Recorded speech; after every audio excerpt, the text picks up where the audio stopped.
5 Reasons an Outsider Might Study Vedic Literature, by Krishna's Mercy. तस्य सन्दिदिहे बुद्धिर्मुहुः सीता निरीक्षतु आम्नायानां योगेन विद्या प्रशिथिलामेव दोहखेन बुबुधे सीता हनुमान लंकृताम संस्कारेण यथा हीना वाचमर्थांतरण गताम.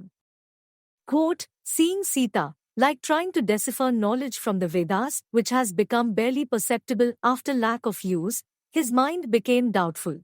As Sita was not decorated, with difficulty Hanuman could recognize her, like understanding a text which has gotten a different meaning due to a lack of purity.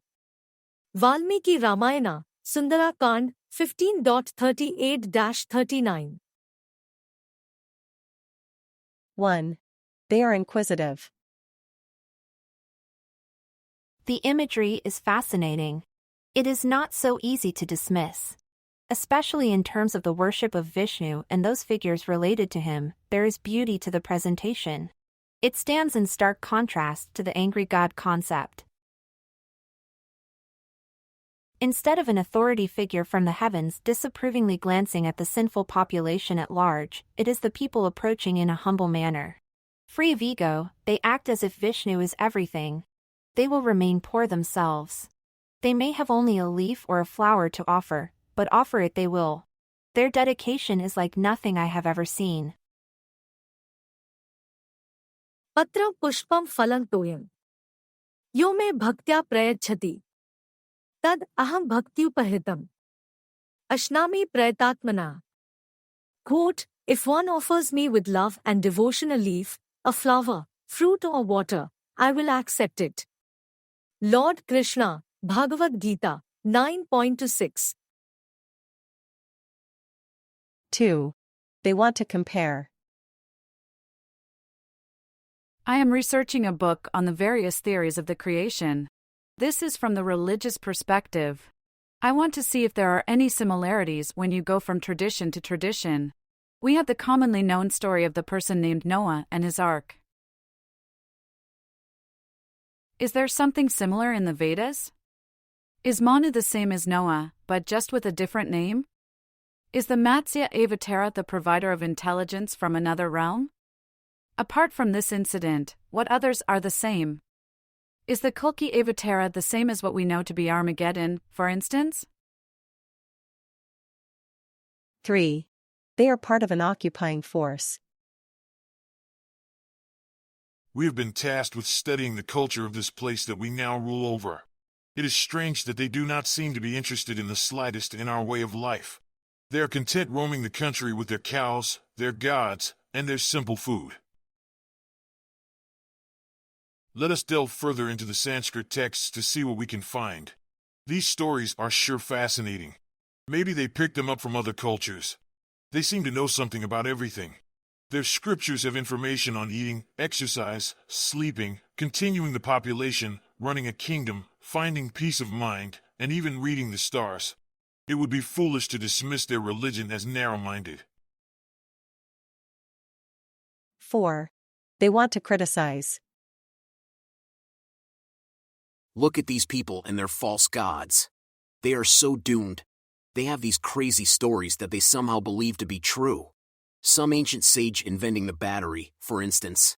Flying vehicles and something about an imbalance of the different airs within the body causing disease.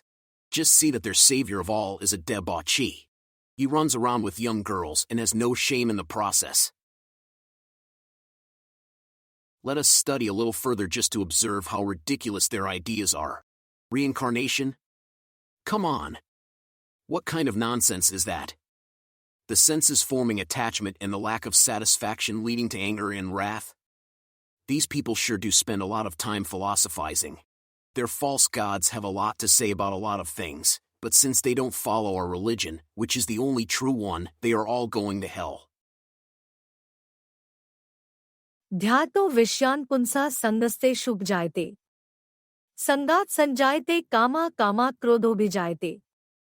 Quote, while contemplating the objects of the senses, a person develops attachment for them, and from such attachment lust develops, and from lust anger arises. Lord Krishna, Bhagavad-gita, 2.62. 5. They feel a void in life.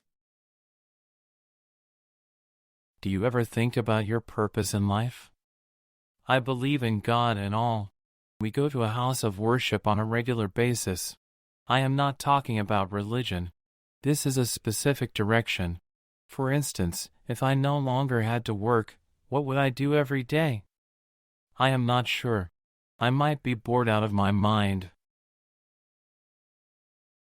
Does Vedic literature have an answer for this? Or is it one of those things where you have to accept and that's it?